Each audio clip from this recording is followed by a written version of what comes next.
नमस्कार, मैं हूँ आरती सिंह और स्वागत है आप सभी का आपके अपने channel step by step with Aarti Singh में। क्षमा चाहती हूँ कि कुछ टेक्निकल एरर्स की वजह से मैंने कई दिनों से वीडियोस अपलोड नहीं की थी, तो अब कंटिन्यू करते हैं और आज चलते हैं अपने मोस्ट इम्पॉर्टेंट टॉपिक मूल्यांकन के प्रतिमान यानी कि मूल्यांकन या आकलन के प्रतिमानों की तरफ, जो कि एक मोस्ट ही टिपिकल से टॉपिक है, क्योंकि इसमें क्या है, कंफ्यूजन होता है बच्चों को कि और ये हाई स्टैंडर्ड पे ही आते हैं।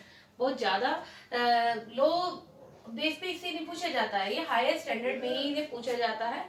ठीक है, तो ये आपको क्लियर होना बहुत ज्यादा जरूरी है। तो चलिए स्टार्ट करते हैं आप हमारा आज का टॉपिक। तो मूल्यांकन के प्रतिमान कौन कौन से होते हैं? 4 प्रकार के होते हैं। सबसे पहला है इसमें अधिगम के लिए आकलन यानी कि असेसमेंट फॉर लर्निंग। ठीक है, सीखने के लिए आकलन है।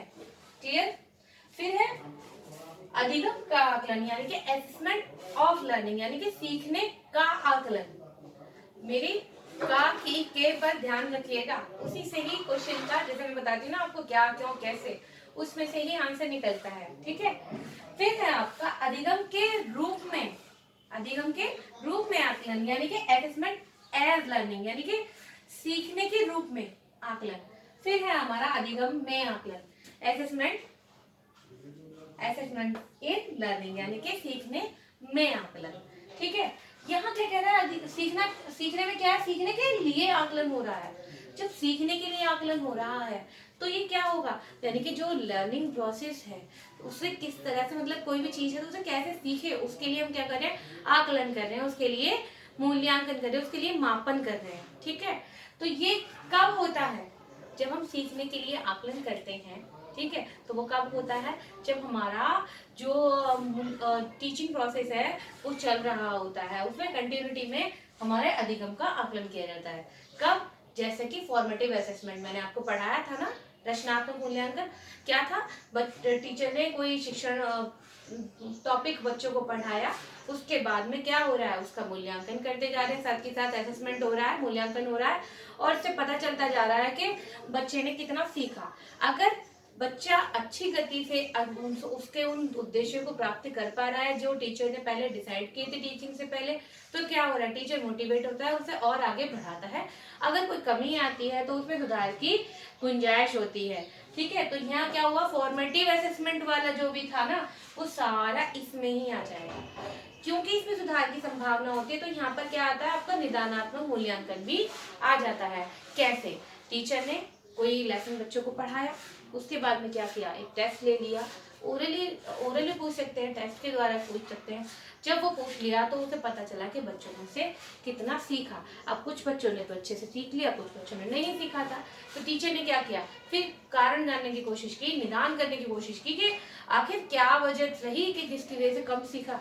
हो सकता है कुछ बच्चों को जो मेथड था उससे चीजें क्लियर नहीं हुई हो, हाई स्टैंडर्ड के बच्चों को जल्दी समझ में आ जाती हैं चीजें, जो लो स्टैंडर्ड लो मेंटल लेवल के बच्चे होते हैं उन्हें स्पेशल मेथड्स की नीड होती है। तो हो सकता है ऐसा रहा हो, तो उसने क्या किया, फिर जितनी भी संभावना थी उसके अनुसार क्या किया, सुधार किया। ठीक है, और अपने टीचिंग को इफेक्टिव बनाने का प्रयास किया। तो ये क्या हुआ, अधिगम के लिए आकलन यानी कि सीखने के लिए हमने क्या किया, मापन का प्रयोग किया, सीखने सिखाने के लिए। क्योंकि टीचर क्या कर रहा है, टीचर सिखाने के तो काम करता है और बच्चा सीख रहा है, तो सिखाने के लिए क्या कर रहा है, उसने मापन किया बच्चों का, और बच्चे भी करते हैं इसमें। ठीक है, तो यहाँ ये प्रोसेस कैसा होता है, कंटिन्यूटी से चलता रहता है। फॉर्मेटिव कैसा चल रहा था, लगातार चल रहा था, क्योंकि हम क्या कर रहे थे, हर एक स्टेप पे क्या कर रहे थे, इवैल्यूएशन करते चल रहे थे और ये देख रहे थे कि चीजें क्लियर हो रही हैं बच्चों को या नहीं, तो टीचिंग लर्निंग प्रोसेस है वो ठीक चल रहा है या नहीं। तो क्या हुआ, ये हमारा फॉर्मेटिव असेसमेंट हो गया, जिसे कि हम कहते हैं सीखने के लिए आकलन या अधिगम के लिए आकलन या असेसमेंट फॉर लर्निंग। क्लियर? अब आते हैं अधिगम का आकलन। अधिगम का यानी कि सीखने का आकलन यानी कि जो जितना सीख लिया है उसका आकलन, उसका मापन, वो हम कब करते हैं, जब हम जो शिक्षण अधिगम प्रक्रिया है उसके बाद में जो हम आकलन करते हैं, अपना मापन करते हैं, वो हमारा क्या कहलाता है, अधिगम का आकलन। ये कब करते हैं, कुछ याद आ रहा है, मैंने आपको पढ़ाया था उससे रिलेटेड, हाँ, ये क्या है हमारा योगात्मक मूल्यांकन, यानी कि समेटिव इवैल्यूएशन जो है, यानी कि जब हम कोई एक निश्चित अवधि के उपरांत जब हम कोई इवैल्यूएशन करते हैं बच्चों का, वो क्या कहलाता है हमारा योगात्मक मूल्यांकन, जिसे हम यहाँ क्या कहते हैं, सीखने का आकलन। जैसे कि सेमेस्टर होते हैं, तो हर सेमेस्टर के बाद में क्या किया जाता है, बच्चे का इवैल्यूएशन किया जाता है, उसका आकलन किया जाता है कि उसने कितना सीखा। तो वो कहाँ पे आता है, इसमें आता है अधिगम का आकलन में, यानी कि कितना सीखा, है ना। तो यहाँ पर क्या आता है, अधिगम का आकलन। क्लियर। अब है अधिगम के रूप में आकलन। इसमें सीखने के रूप में आकलन, सीखने के रूप में, सीख कौन रहा है, हम सीख रहे हैं, सीख जो पढ़ रहा है वो सीख रहा है ना। तो जो परीक्षार्थी है वो जब अपना असेसमेंट करता है, वो जब अपना आकलन करता है कि जो मेरे को सिखाया जा रहा है मुझे कितना आ रहा है, क्या ऐसा होता है कि टीचर ही बताता है कि आपको सिर्फ इतना आता है, नहीं ना। एक बच्चा भी अपने आप सेल्फ एनालाइज कर लेता है कि उसे कितना आता है और कैसे कर लेता है, बिल्कुल सही। जैसे कि अगर उससे कोई क्वेश्चन पूछा जाता है क्लास में पढ़ाने के बाद, तो उसे पता चल जाता है कि मैंने इतना सीखा, है ना। कोई टेस्ट आता है, एग्जाम्स आते हैं, उसे क्या पता चल जाता है कि मैंने इतना सीखा। यानी कि जब एक लर्नर, एक शिक्षार्थी अपना सीखने के रूप में अपना सिखाया हुआ कितना है उसके रूप में अपने आप का मूल्यांकन करता है, तो वो क्या कहलाता है हमारा असेसमेंट एज लर्निंग, यानी कि सीखने के रूप में आकलन। क्लियर। फिर हमारा लास्ट वाला अधिगम में मूल्यांकन, यानी कि सीखने में वर्ड कहाँ आता है, जहाँ पे किसी चीज के अंदर, किसी प्रक्रिया के अंदर है वो, तो प्रक्रिया कौन सी है, अधिगम है। यानी कि जब सीखने की प्रक्रिया में मूल्यांकन की प्रक्रिया होती है तो वो क्या कहलाती है हमारी अधिगम में आकलन, यानी कि असेसमेंट इन लर्निंग होती है। कब, जब क्लास में टीचर कुछ मतलब कुछ पढ़ाता है कंटेंट और वो क्वेश्चनिंग करता है, तो बच्चों के जो विचार हैं, जो अलग अलग विचार हैं, उन्होंने जो अलग अलग प्रतिक्रियाएं दी हैं, वो क्या हो गया हमारा अधिगम में आकलन हो गया।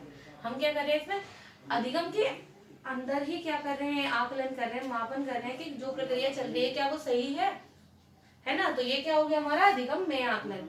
अब आपको इन द लास्ट ये बता देते हैं कि इनमें क्या क्या डिफरेंस आ रहा है। जैसे कि अधिगम के आगे आकलन कब हो रहा है, जो हमारा टीचिंग लर्निंग प्रोसेस है इसमें कंटिन्यूअस ये चलता रहता है, हर टॉपिक के हर स्टेप के बाद में क्या हो रहा है, इवैल्यूएशन होता जा रहा है। ये क्या है हमारा अधिगम के लिए आकलन। अधिगम का आकलन, असेसमेंट ऑफ लर्निंग में क्या होता है, जब हम पढ़ा चुके होते हैं, जब एक निश्चित अवधि वाले पाठ्यक्रम के अंत में जब मूल्यांकन किया जाता है वो क्या कहलाता है, अधिगम का आकलन। फिर जब एक बच्चा, एक शिक्षार्थी अपना खुद का असेसमेंट करना चाहता है, खुद का मापन करना चाहता है, तो वो क्या कहलाता है, अधिगम के रूप में मूल्यांकन।